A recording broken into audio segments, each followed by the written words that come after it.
Il lui a fallu 3 tweets ensuite pour tenter d'effacer sa maladresse.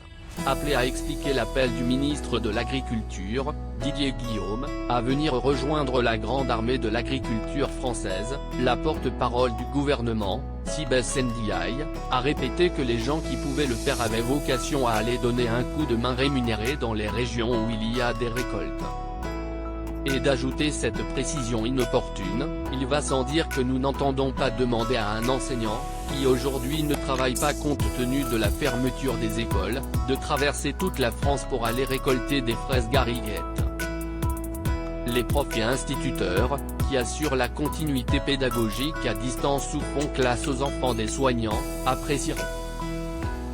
Aide aux agriculteurs, nous n'entendons pas demander à un enseignant qui aujourd'hui ne travaille pas de traverser toute la France pour aller récolter des fraises, précise Sibeth Ndiaye, porte-parole du gouvernement PIC.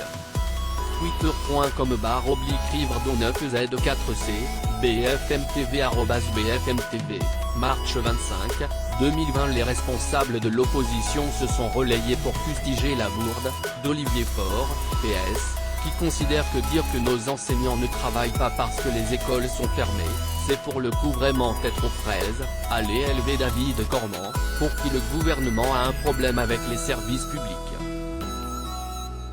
Je connais pas mal de profs qui travaillent encore plus que d'habitude, relève le communiste Yann Brossa. À lire aussi comment aller aider les agriculteurs. Quelques heures après son compte-rendu de sortie de Conseil des ministres, Sibeth Ndiaye a dû faire son mea culpa, reconnaissant que son exemple n'était vraiment pas le bon. Je suis la première à mesurer combien l'engagement quotidien des professeurs est exceptionnel. Nous savons tous l'engagement des professeurs pour assurer la continuité pédagogique, donc pas de polémique inutile, tente-t-elle. Son collègue, ministre de l'Éducation nationale, Jean-Michel Blanquer-Ceste, lui aussi, fendu d'un tweet pour rendre hommage au travail extraordinaire des professeurs de France pour poursuivre tous nos élèves en ces circonstances exceptionnelles.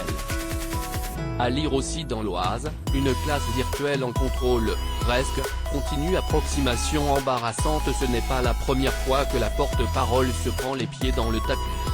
Des approximations embarrassantes dans cette période de crise sanitaire qui exige une communication publique d'autant plus rigoureuse et précise. Lors du même point presse, Sibeth Ndiaye, interrogé sur des images d'Emmanuel Macron ne portant pas de masque en déplacement, a assuré mercredi qu'il n'était pas muni d'un masque, tout simplement parce qu'il n'y en a pas besoin dès lors qu'on respecte la distance de protection vis-à-vis des autres. Lorsque nous ne sommes pas malades ou pas soignants, ce n'est pas utile, il n'y a pas de raison que le président de la République déroge aux prescriptions qui sont celles pour l'ensemble de la population, a-t-elle insisté. Quelques heures plus tard, le chef de l'État se rendait à l'hôpital de campagne monté à Mulhouse. Masque sur le visage.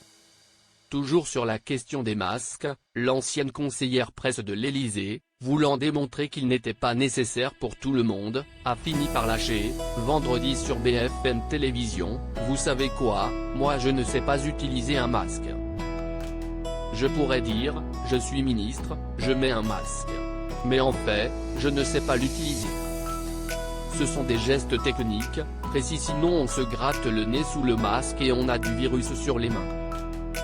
Si la pédagogie sur la manière de le positionner est sans doute nécessaire, comme les responsables publics l'ont fait, d'ailleurs, sur le lavage des mains, l'explication est peu convaincante alors que c'est la pénurie qui semble commander la doctrine et que l'on a vu un port généralisé du masque en Corée, en Chine ou à Taïwan.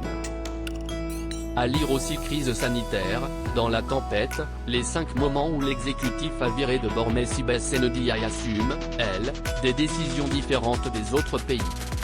Ainsi, le 11 mars, la secrétaire d'État développait les mesures initialement prises par l'Italie, comme le contrôle des températures des voyageurs à l'arrivée des vols en provenance de zones à risque ou la fermeture de ses frontières pour des vols en provenance de Chine. Manifestement ce n'est pas ce qui a freiné la propagation de l'épidémie, concluait-elle. Assez peu diplomate. Leur équipe.